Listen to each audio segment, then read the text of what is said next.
Come quick. Those urgent words from my son's teacher had me rushing to the scene, only to find Ethan unconscious on the ground. He had collided with a friend and fallen off the playground equipment. No matter how much I pleaded for help in my distress, my husband, caught up with work, wouldn't come to our son's side. "I don't care if you're working, this is going too far. Our boy is being rushed to the hospital." And that's when it hit me. The worst possible reason he couldn't rush to our son.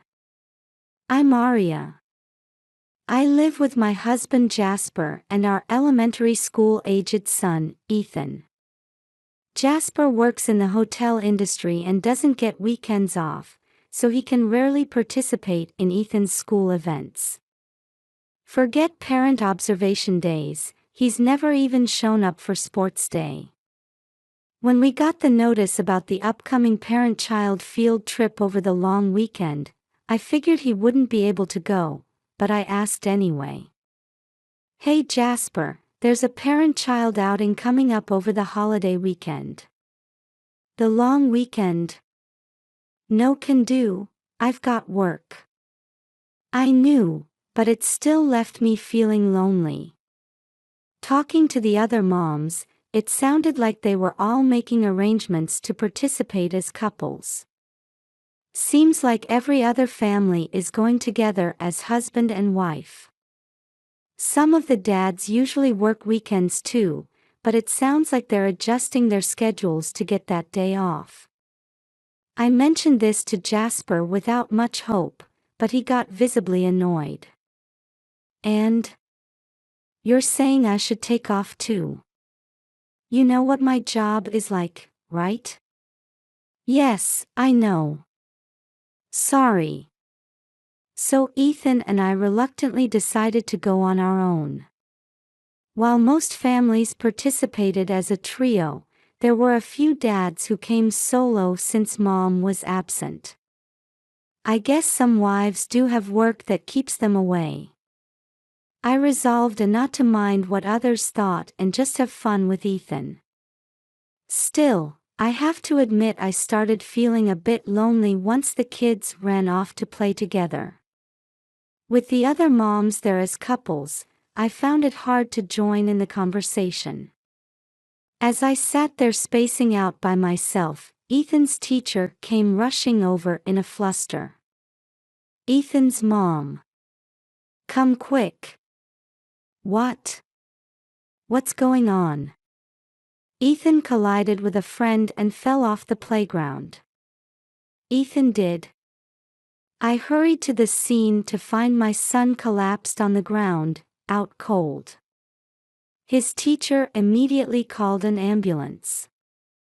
I rode with Ethan, still unconscious, to the hospital. As soon as we arrived, he was whisked in for examination. It suddenly hit me that I hadn't told Jasper anything yet. I hastily called my husband. "Hello? Jasper? It's an emergency. Ethan fell off the playground equipment and hit his head. He's unconscious." "What? Then forget about calling me, you should have called an ambulance." His teacher already did that. He's at the hospital getting examined now. "Oh, so you're at the hospital. Email me when you get the test results." "What?" I couldn't believe my ears. He couldn't possibly mean he wasn't coming, in an emergency like this. "What are you saying? Get to the hospital right now." At my shout, my husband let out an exasperated sigh. "Come on, I told you I can't take off work this long weekend, right? I don't care, this is an emergency." "You're at the hospital, aren't you?"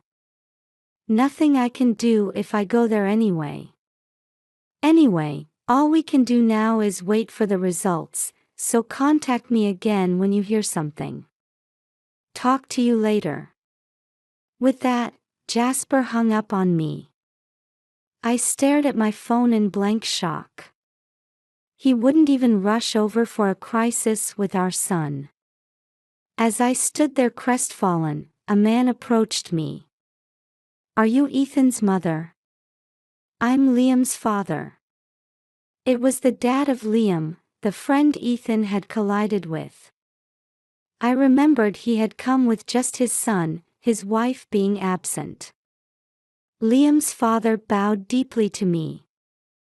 "I am terribly sorry about all this."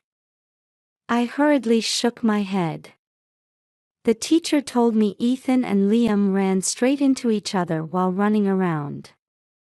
Ethan's inattentiveness played a role too, so please don't worry about it. Liam stood beside his father, eyes red from crying, with a bandage wrapped around his head. "It's 'cause I ran into Ethan." I gently said to Liam, "It's not your fault, Liam. Ethan will absolutely be okay. When he gets better, will you play with him again?"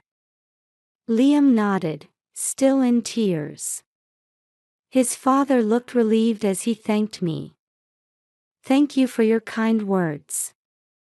My wife really ought to be here with me to give our apologies. I'm sorry about that."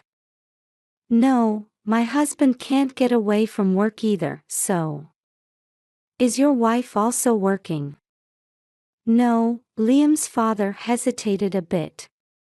"Actually, my wife is off traveling with a friend. It was scheduled from before this field trip, and she couldn't cancel it apparently. It's embarrassing." "Oh, I see.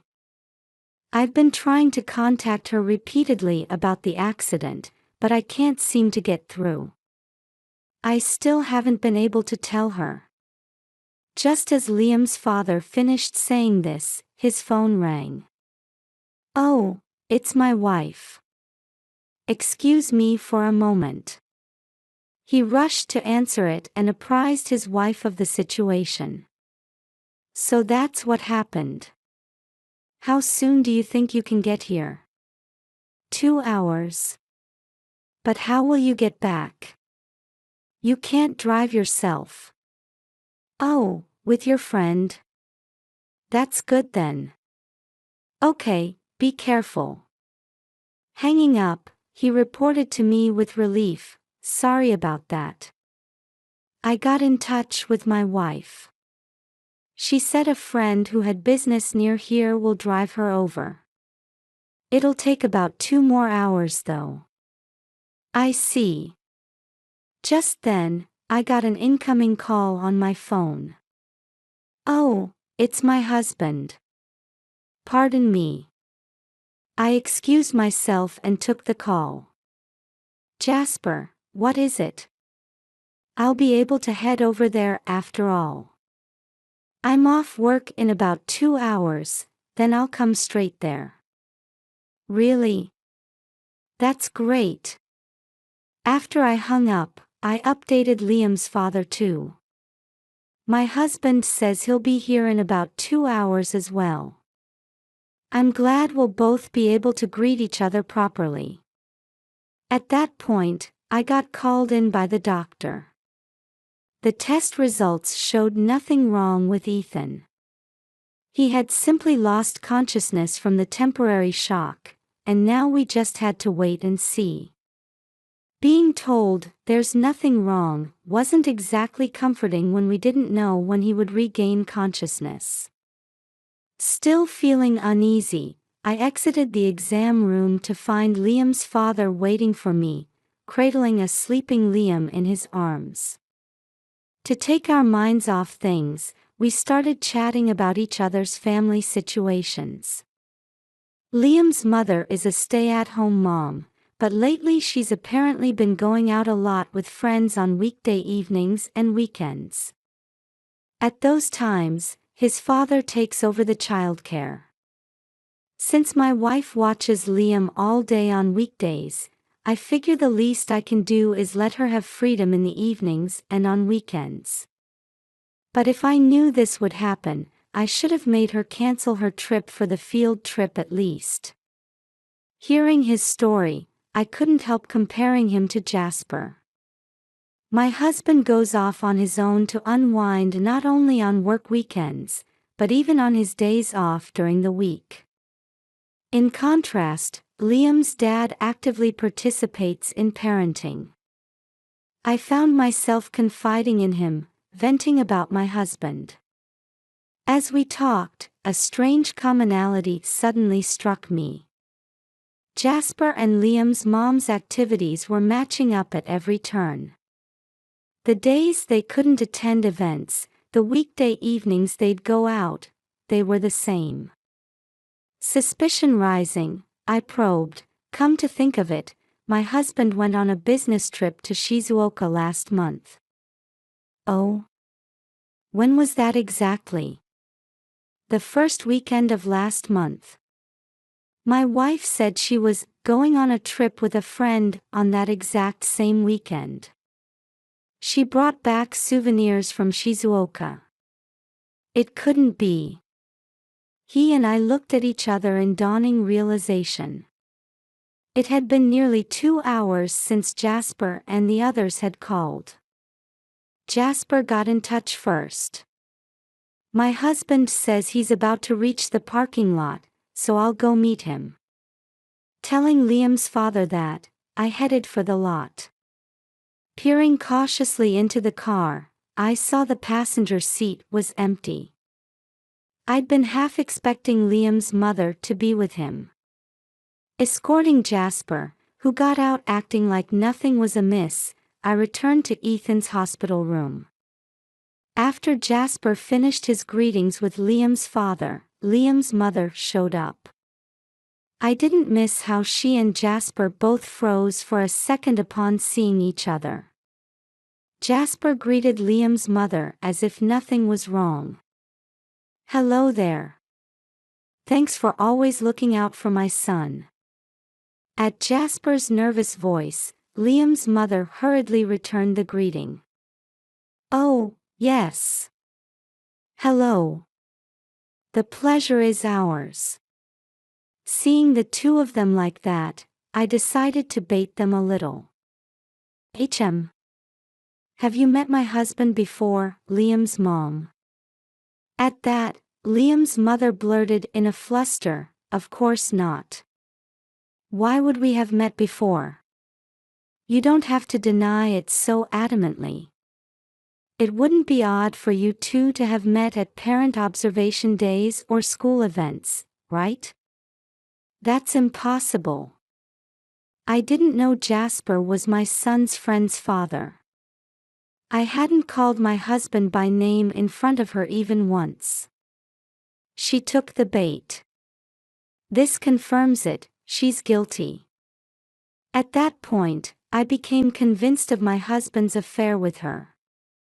Moreover, it seemed the two of them had been seeing each other without realizing their children were classmates. That's odd, isn't it? If this is your first time meeting, how do you know my husband's name? At my questioning, Liam's mother fell silent. Well, that's... Then Jasper, as if to cover for her, snapped at me. Hey! Aria! What's with you? You're being rude to her. She's the mother of our son's important friend. How about showing some respect? Liam, who had been sleeping, woke up at the sound of Jasper shouting. He pointed at Jasper and said, "Oh, it's the man who comes to our house." The man who comes to their house. The hospital room fell silent. Liam's mother hurriedly tried to brush off his comment. Liam, what are you saying? You must be confusing him with someone else. Still looking puzzled, Liam continued, I'm not confused. Daddy, let me see your tablet. Taking the tablet from his father, Liam deftly pulled up a certain image. Here, look. The image showed a toy train set that Liam had put together. It was a playrail, a toy railway set sold by a toy company. What about it? Isn't that the toy you always play with, Liam? His mother asked, perplexed. Liam pointed to a figure visible behind the playrail. This is that man, right? I look at this photo sometimes, so I remember. Looking closely, you could see the living room past the children's room where the playrail was set up. There, Jasper was pictured chatting intimately with Liam's mother. There's no talking your way out of this one, I muttered, glaring at them. Liam's father was also trembling with anger. He shouted at his own wife, "You let your affair partner into the house while I was at work? And look at the date, wasn't this a day I was away on a business trip?" Seeing the date, I was stunned too. This date. Jasper, wasn't this a day you didn't come home, saying you were on a trip? Don't tell me you stayed over at Liam's house. Well, that's because she said it was okay, so I just. Jasper readily admitted to the affair, pinning the blame on Liam's mother. Hearing this, she hurriedly objected. What? You're blaming me. Weren't you the one who said, it's a waste of money to stay somewhere else? Liam's father put a stop to their unseemly squabbling. That's enough. Letting your affair partner stay over in a house with children, you're a failure as a mother. Absolutely despicable. I'm thoroughly disgusted with you. Startled by his words, Jasper seized the chance to make his mistress the villain. I really do think this woman is unfit to be a mother. At least I've never met up with her in front of Ethan. I cherish my child. What? What is he even saying? The nerve of this guy. A seething anger toward my husband rose up in me. Don't give me that crap. When Ethan fell unconscious, you made excuses about work and wouldn't even come back. That's not true. That's why I rushed to the hospital, isn't it? That's only because she decided to come back. Until Liam's dad told her about our son's injury, you had no intention of returning at all. At the time, I thought it would be fine without me. It's not about whether it's fine or not. Any father, upon hearing their child is unconscious, would drop everything and rush over. But you prioritize your trip with your mistress. Someone like that isn't a father or anything else. Think what you like, but I'm still Ethan's father. Besides, what are you planning to do if Ethan doesn't wake up like this? Can you, a stay-at-home mom, keep paying hospital bills? You and our son can't live without me. It's mortifying, but I don't have the savings to keep paying the hospital bills as is. Do I have no choice but to turn a blind eye to Jasper's infidelity for now? As I was about to resign myself to that, a faint voice came from the bed. Mom. I turned around to see Ethan with his eyes open a crack. Ethan. I embraced my son. Ethan hugged me tightly back, then said, even if Dad goes away, I'll be okay. I'll protect you, Mom. Hearing Ethan's words, Jasper looked stunned. Ethan, why would you say that? My son answered clearly, because you're leaving us, right, Dad? I heard you say so on the phone the other night after Mom fell asleep. On the phone? When I got up to go to the bathroom, I heard you talking. You said, I don't feel anything for Arya anymore. If it weren't for our kid, I'd leave right away to be with you. That's what you said, right, Dad? That's. The color rapidly drained from Jasper's face. So I'll grant your wish, Dad. I don't mind not being your child anymore. I don't need a dad like you. Jasper looked shocked at our son's declaration. I, on the other hand, made my decision thanks to Ethan's words. My mind is made up. I want a divorce. As I told my husband this, Liam's father held out a business card to me. I'll help you with your resolution. The business card stated he was the head of a law firm. Besides this photo, there must be plenty of other evidence. Leave the claims for alimony and child support to me. I intend to properly claim them from my wife too, so it's killing two birds with one stone. At his words, Liam's mother suddenly grew flustered. Wait. I haven't agreed to a divorce yet. I'm not splitting up with you. Liam's father coldly declared to her, huh? A cheater like you doesn't get a choice. A rock-bottom excuse for a mother who has an affair in front of her child won't be granted custody either. If you still object, we'll take it to court, okay? You know my high success rate in trials, right? And I've got all these advantageous conditions lined up. There's no way I'll lose. Perhaps realizing it was futile, Liam's mother's shoulders slumped. She consented to the divorce papers and payment of alimony. Seeing that, Jasper also signed a sworn statement pledging to pay his wife alimony and child support. He likely understood it was pointless to defy him as a lawyer. After that, we each got divorced. Once free, Liam's mother and Jasper started living together as planned. However, their life together differed from expectations.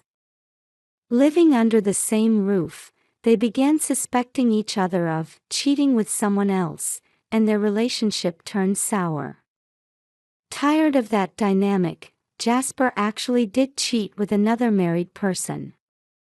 As careless as ever, Jasper's infidelity was swiftly discovered by his new lover's husband too, and he was again slapped with a claim for damages.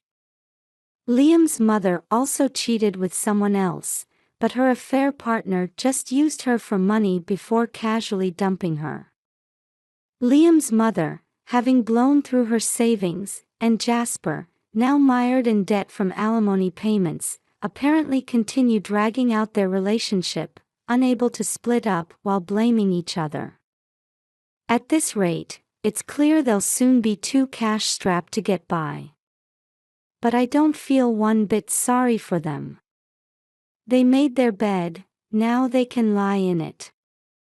I, on the other hand, secured more than enough alimony and child support, thanks to Liam's father's efforts. Ethan and I now lead a tranquil life, just the two of us. Ethan was able to return to his normal daily life without any issues. He still plays happily with Liam, same as before.